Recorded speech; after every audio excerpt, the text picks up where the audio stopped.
Hello good people.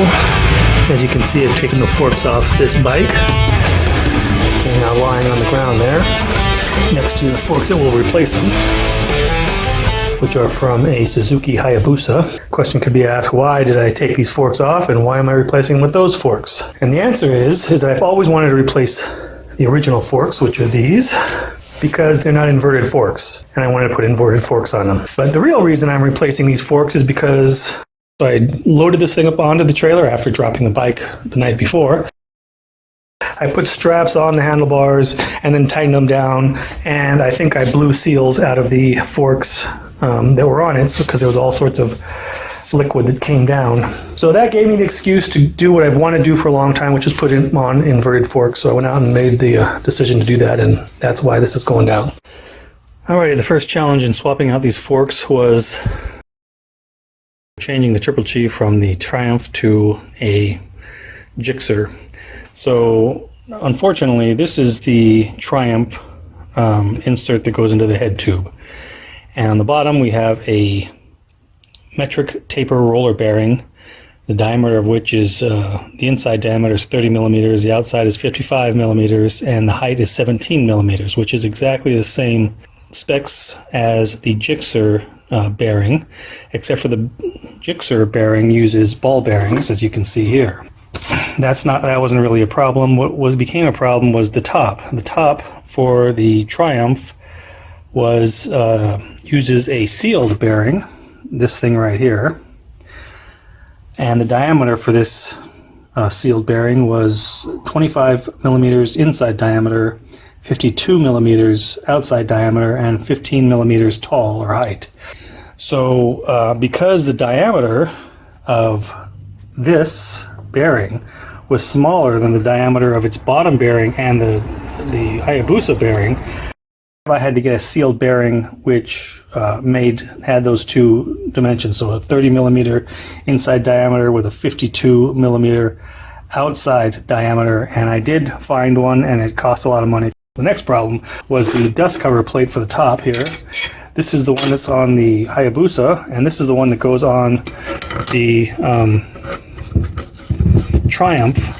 So you can see this is a different type that screws on like this. And you can also see it's a different diameter. It's smaller. It actually fits inside the other one. So now I needed to make a dust cover that was this diameter and was able to accommodate the 30 millimeter diameter of the tube. So what I did was on the Hayabusa, I changed out the bottom bearings with a tapered bearing like this, and for the top I purchased that new sealed bearing with a proper diameter, and then I made a dust cover out of a can basically to fit onto the Hayabusa stem. Slowly but surely it's coming off.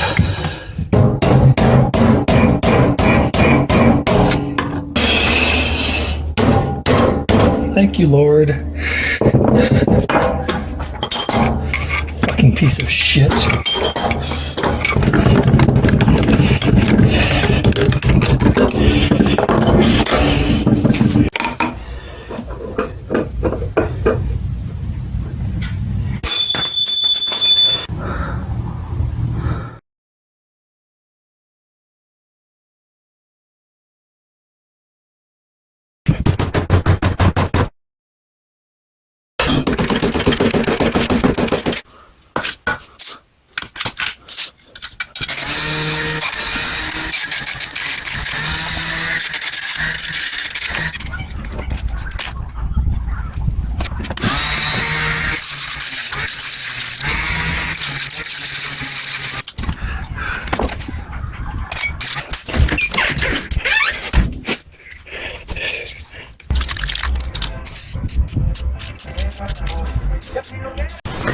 Alright, good people, here is the collar nut from the axle of my bike.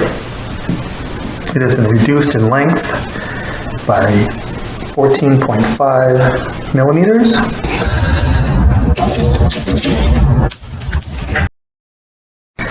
And here is the adapter. This is 12.5 0.5 millimeters.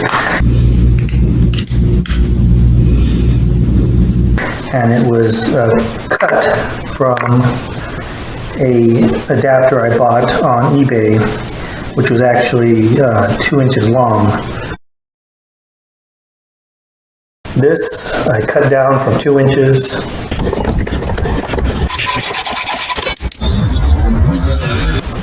This will go on this side. This goes here. This has been modified. Alrighty, good people. This is the axle spacer that originally came with the Triumph.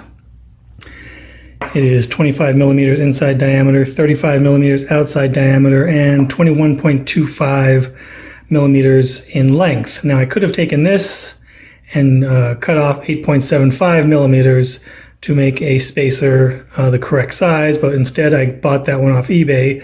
So I had to modify the one off eBay because it has inside diameter of 25 millimeters, but it was 2 inches long, so I had to cut this down to 12.5 millimeters. And I also had to take out the outside diameter from 38.1 millimeters down to 35 millimeters. So that is the spacer that'll be going on to the left side of the motorcycle.